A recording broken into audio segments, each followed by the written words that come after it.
ансамбль «Гора Ань», руководитель Любовь Королева.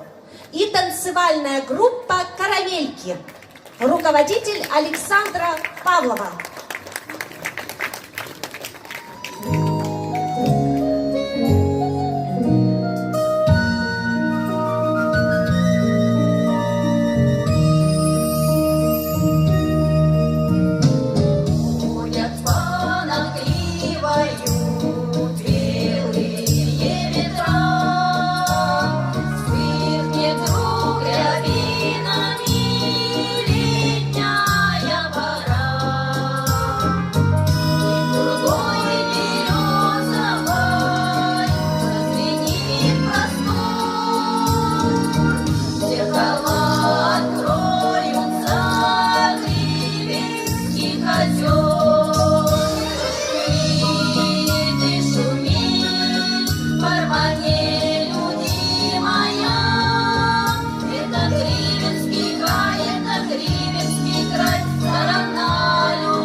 Гривенский край, страна любимая.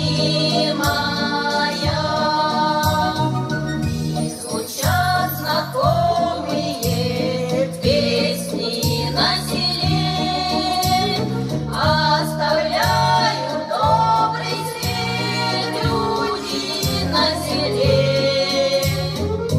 Все на плечи падает и горит звезда. Не смогу я разлюбить край свой никогда. Шуми, в кармане любимая. Это Гривенский край, сторона любимая.